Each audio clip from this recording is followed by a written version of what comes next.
The alien student stared at the human in silence. He took a sip from his mug, eyes heavy, hands trembling slightly, then exhaled like he just rebooted his entire system. "All right," he said. "Now I'm alive." The class gasped.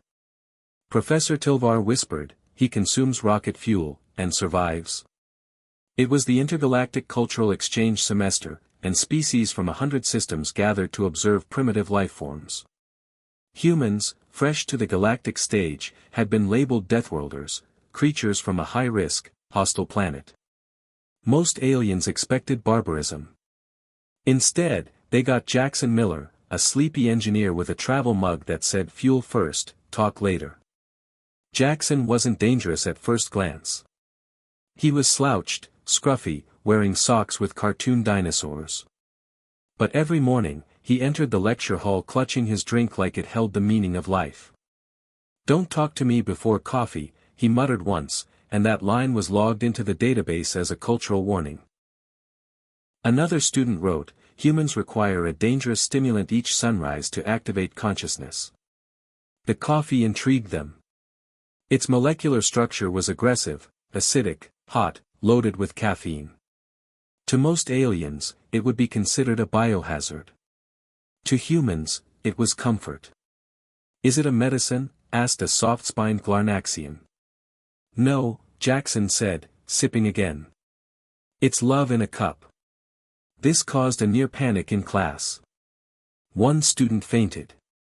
"They love poison," another screamed. "They run on internal combustion." The situation escalated when a Zalari student dared to sniff Jackson's brew. The smell alone made his antennae curl. "It smells like burnt wood and sorrow," he muttered. Jackson nodded. "Exactly how I like it."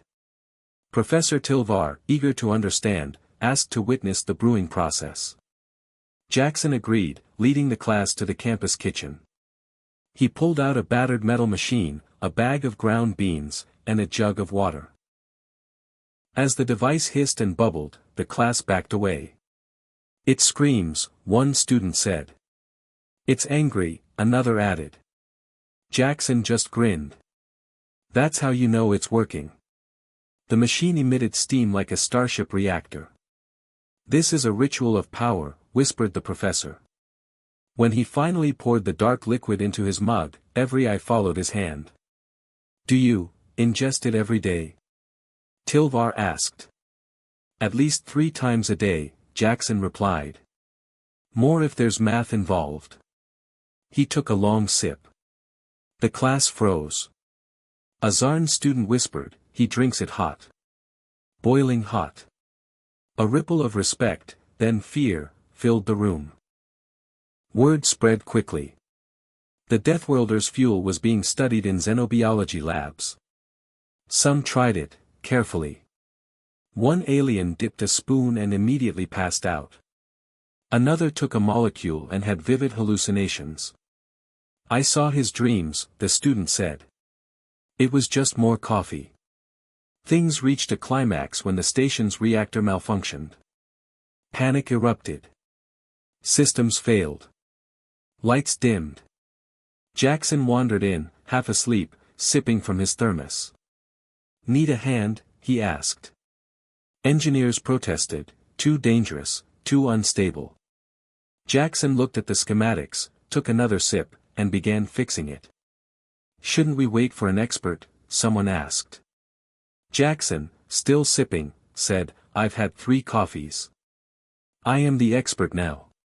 In 10 minutes, he stabilized the reactor, reprogrammed the diagnostics, and recalibrated the fusion core. "All good," he said. "Time for cup number 4. The alien stared. He had faced radiation, heat, and a failing core with nothing but a mug and a shrug. "What powers you?" Tilvar finally asked. Jackson tapped the cup. "Liquid determination," he said. "And a little vanilla creamer." From that day on, Jackson wasn't just a student, he was a legend. Aliens began documenting human coffee culture with awe. Some tried brewing safer versions. Others just told stories. They don't sleep, one whispered. They just recharge with steaming acid. In their report to the Galactic Council, Tilvar wrote, Deathworlders are terrifying not for their weapons or strength, but for what they willingly drink every morning. One alien asked, would they share the secret of this substance? Another replied, why risk it? They might take it away instead. Jackson kept showing up with his mug. Some mornings, he'd wink and say, today's a double-shot day. The class would flinch. And as the legend grew, one quote echoed through the galaxy, they run on rocket fuel, and stubborn hope.